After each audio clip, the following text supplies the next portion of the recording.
दुनिया में युद्ध का माहौल है। ईरान और इजरायल के बीच बढ़ते तनाव और ऊर्जा सप्लाई को लेकर उठ रही आशंकाओं के बीच भारत में भी कई लोगों को एलपीजी सिलेंडर की संभावित कमी का डर सता रहा है।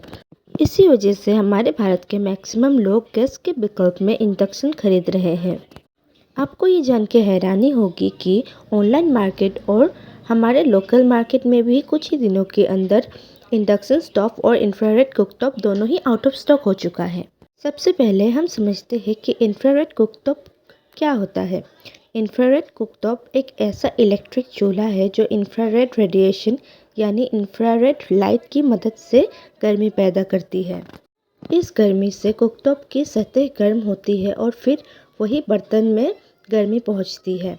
बर्तन गर्म होने के बाद उसमें रखा खाना पकने लगता है। इस पूरे प्रोसेस में गर्मी पूरे बर्तन में फैलती है, इसीलिए इसमें खाना अक्सर एक समान पकता है।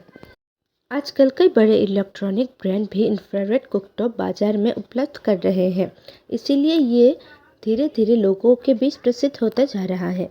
आइए अब हम बात करते हैं इंडक्शन स्टोव के बारे में। इंडक्शन कुकटॉप बिजली से चलता है, लेकिन इसके काम करने का तरीका बिल्कुल अलग होता है। इंडक्शन कुकटॉप में मैग्नेटिक टेक्नोलॉजी का इस्तेमाल होता है और इसमें हीट पहले बर्तन तक पहुंचती है, यानी कि बर्तन के मेटल बेस में पहले हीट पहुंचती है, जिससे कि हमें जलने का खतरा भी नहीं होता। अगर हम बर्तन इंडक्शन से हटा दें तो इसमें कुकटॉप में कोई हीट नहीं रहेगा।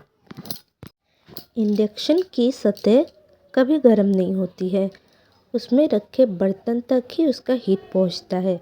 अगर हम बर्तन हटा दें, अपना हाथ रख दें तो हमारा हाथ नहीं जलेगा, इसीलिए इंडक्शन को लोग ज़्यादा सेफ समझते हैं। अगर हम इनमें से दोनों के अंतर के बारे में बात करें तो सबसे बड़ा अंतर इनके हीटिंग टेक्निक का होता है। इंडक्शन में बर्तन सीधे गर्म होता है, जबकि इंफ्रारेड कुकटॉप में इंफ्रारेड की सतह गर्म होती है। इंफ्रारेड कुकटॉप और इंडक्शन कुकटॉप के एक बड़े अंतर ये भी है कि दोनों में बिजली की खपत भी अलग अलग तरीके से होती है। इंडक्शन में थोड़ा कम बिजली जाता है, जबकि इंफ्रारेड में ज़्यादा बिजली लगती है। लेकिन आपको ये जानना भी बहुत ज़रूरी है कि इंडक्शन में हम सिर्फ स्टील या जो मैग्नेटिक फील्ड बेस्ड बर्तन है वही इस्तेमाल कर सकते हैं, लेकिन इंफ्रारेड में हम कोई भी तरीके के बर्तन यूज़ कर सकते हैं, जैसे स्टील, आयरन, कुछ भी बर्तन यूज़ कर सकते हैं, एल्युमिनियम वगैरह।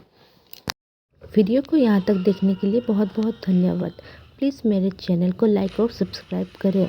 आपकी एक लाइक और एक सब्सक्राइब मुझे बहुत कॉन्फिडेंस देती है। Thank you.